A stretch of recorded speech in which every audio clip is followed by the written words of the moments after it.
नमस्कार दोस्तों, मंथन आईक्यू में एक बार फिर से आप सभी का बहुत बहुत स्वागत है।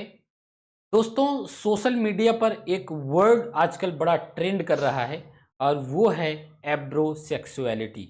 तो क्या है ये एब्रोसेक्सुअलिटी? दरअसल अगर इसको हमें समझना है पूरी तरीके से तो हमको ये समझना पड़ेगा कि एलजीबीटी समुदाय क्या होता है। ठीक है, अब जो एब्रोसेक्सुअलिटी है एलजीबीटी से अलग कैसे है?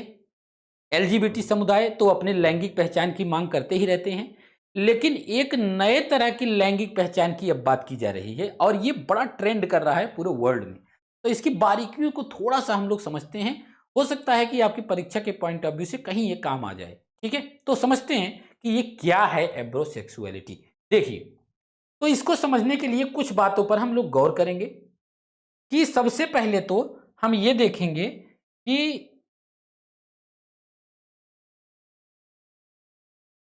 क्या होता है आपका एलजीबीटी। ठीक है, एलजीबीटी समुदाय क्या है?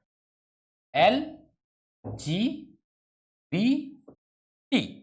ठीक है, एल फॉर होता है लेस्बियन। एल फॉर क्या होता है? लेस्बियन होता है। और लेस्बियन वो कहलाते हैं ऐसी फीमेल, इसमें क्या होता है? ऐसी फीमेल जो किसी फीमेल के प्रति ही ये आकर्षित होती।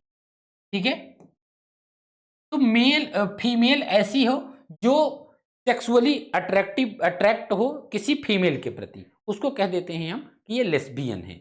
ठीक है, अगर गे किसको कह देते हैं? गे जो है अगर कोई मेल है और वो मेल के प्रति आकर्षित है तो उसको हम लोग कह देते हैं कि ये गे है। लेकिन ये जो महिलाएं हैं और अगर महिलाओं के प्रति आकर्षित हैं तो भी वो अपने आप को गे कह सकती हैं। ऐसा कोई रूल नहीं है कि नहीं कह सकती, कुछ लोग कहते भी हैं विदेशों में। ठीक है, तो लेस्बियन हो गया गे। बाइसेक्सुअल का क्या होता है? जो मेल के प्रति भी अट्रैक्टिव होते हैं और फीमेल के प्रति भी अट्रैक्टिव होते हैं, उनको कह दिया जाता है कि ये बाइसेक्सुअल है। ठीक, और ट्रांसजेंडर का मतलब ये होता है कि जैसे कि वो पैदा तो किसी और लिंग के साथ हुआ लेकिन पहचान उसकी अंदर से कुछ और है। दिखता तो वो बॉय की तरह लेकिन वो बॉय अंदर से है नहीं, वो गर्ल है या उसको फील होता है वैसा, तो उसको क्या कहते हैं? उसको ट्रांसजेंडर कहा जाता है। ठीक है, ट्रांसजेंडर। तो यही होता है आपका एलजीबीटी समुदाय, समलैंगिकता। ठीक है, अब अलग से जो आ गई वो है आपका एब्रोसेक्सुअलिटी। ठीक है, क्या है आपका एब्रोसेक्सुअलिटी? ये हम देखेंगे।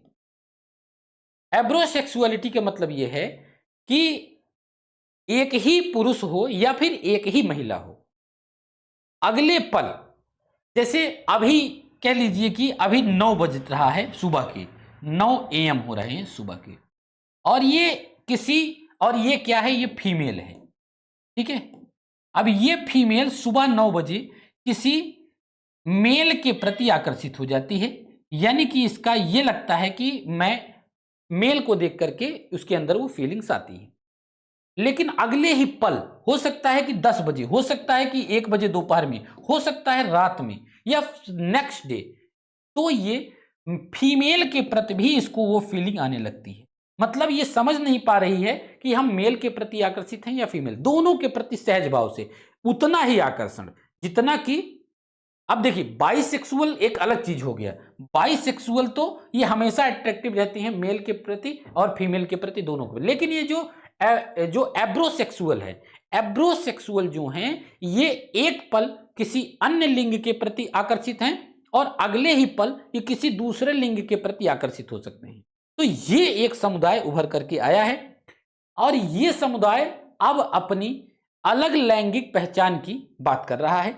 अलग कह रहा है कि हमको एक अलग लैंगिक पहचान चाहिए। ठीक है, ये नए तरह की लैंगिकता की खोज ये मानी जा रही है और सोशल मीडिया पे चर्चा इसकी बहुत जोर शोर से है।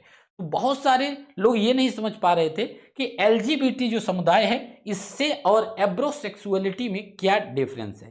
ठीक है, तो आशा करता हूं कि आप लोग इसको समझ गए होंगे अच्छे से, क्योंकि एलजीबीटी समुदाय का तो अपने में एक लैंगिक पहचान की बात चल ही रही है।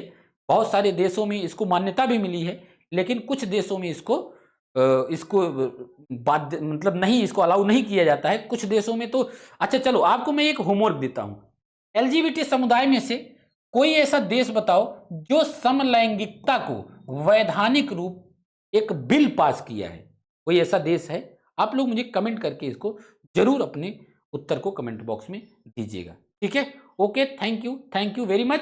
मुझे ऐसी आशा है कि आपको ये जो एब्रोसेक्सुअलिटी है वो समझ में आ गई हो। ठीक है, ओके, धन्यवाद।